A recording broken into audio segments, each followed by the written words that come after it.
This is a video for Fin 438 Management of Financial Institutions at California State University Northridge, and I'm Jim Dow. In this PowerPoint, we will look at international banking. The principles we learned about commercial banks still apply to banks that operate internationally. However, there can be differences in the regulations that govern them and the risks that they face. First, I'll talk about U.S. banks operating overseas, why we've seen a growth in activities and some of the regulations involved. We'll look at different ways of organizing the international activities of a bank and some of the additional risks that come with overseas operations. To conclude, I'll talk about some of the issues associated with foreign banks operating in the U.S.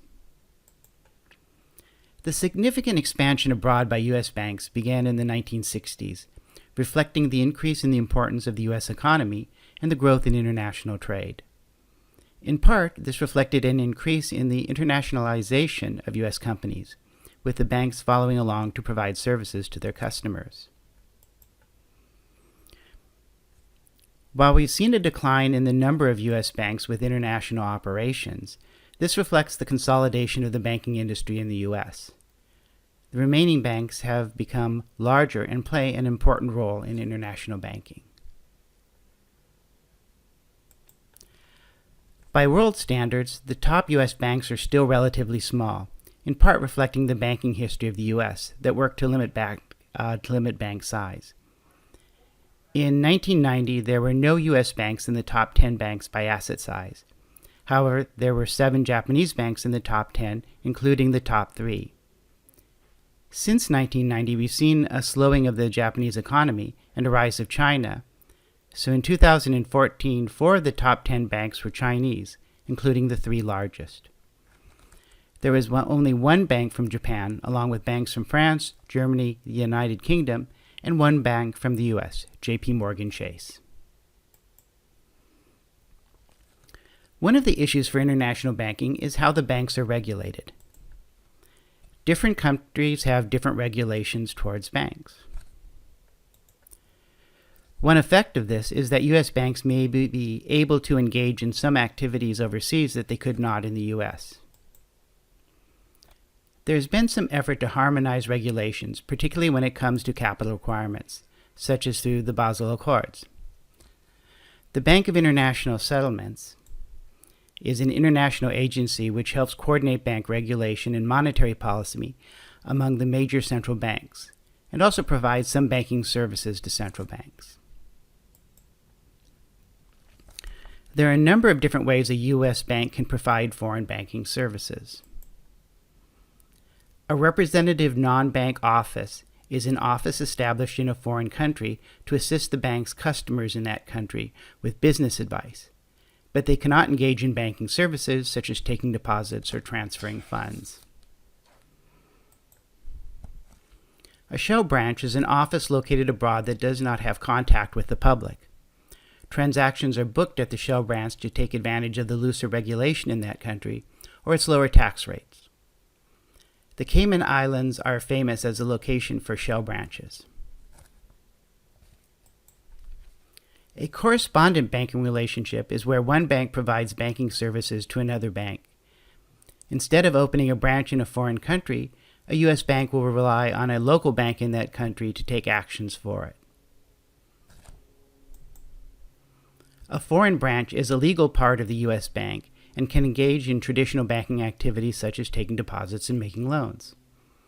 Foreign branches must satisfy banking regulations of both the U.S. and the host country.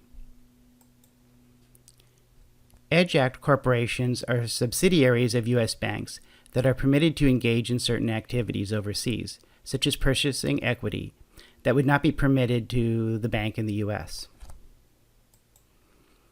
A foreign subsidiary is a separately incorporated bank that is owned by a U.S. bank or a U.S. bank holding company. This bank will often be staffed and managed by nationals of that country and have a separate brand identity from the U.S. bank. One of the primary activities of a U.S. bank operating internationally is lending.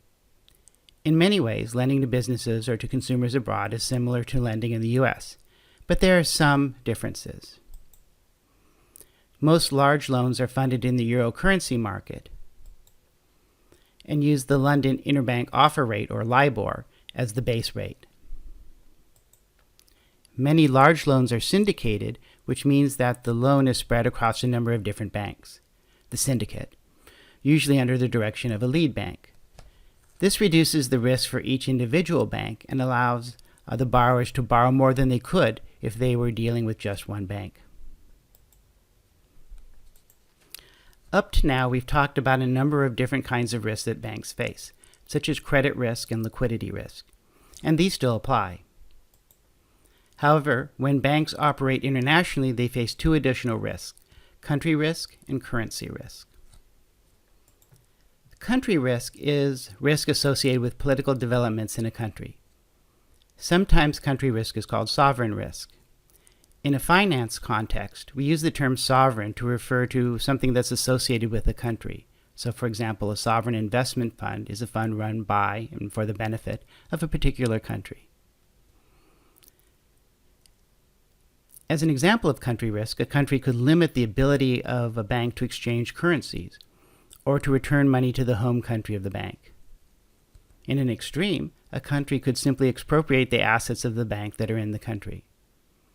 While this could be a real risk in some places, most country risks are smaller and are more in terms of changes in regulations that restrict activity. Currency risk is the risk due to a change in exchange rates. If a loan made in a foreign country is denominated in the foreign currency, but the proceeds are going to be returned to the home country, the value of the loan will be reduced by a depreciation in that currency. For example, say that a U.S. bank makes a loan in Europe, and the loan will be repaid in euros. Then, after the loan was made, the value of the euro depreciated against the dollar. That is, you get fewer dollars for your euros. The depreciation made the loan worth less if we value it in dollars. There are a number of ways to reduce the risk from international lending. A bank can diversify its loans across a number of different countries or currencies. They can make a participation loan where the bank joins with other banks in making the loan, reducing the extent of its exposure. And the bank can also use currency futures to hedge the currency risk of a loan. Similar to how U.S. banks offer services in foreign countries, foreign banks can also offer services in the U.S. The U.S. market is attractive to foreign banks because of the importance of the U.S. in world financial markets and because of the number of foreign companies that sell goods here. Since the 1990s, we've seen a growth in the number of assets in the U.S. held by foreign banks. Foreign banking in the U.S. is generally dominated by a few large banks. An important piece of legislation that changed how foreign banks were regulated was the International Banking Act of 1978. It was designed to promote competitive equity between domestic banks and the U.S. offices of foreign banks, and to bring foreign banks under the U.S. regulatory system, including reserve requirements and deposit insurance. Another important piece of legislation was the Foreign Bank Supervision Enhancement Act, which requires Federal Reserve oversight of foreign banks.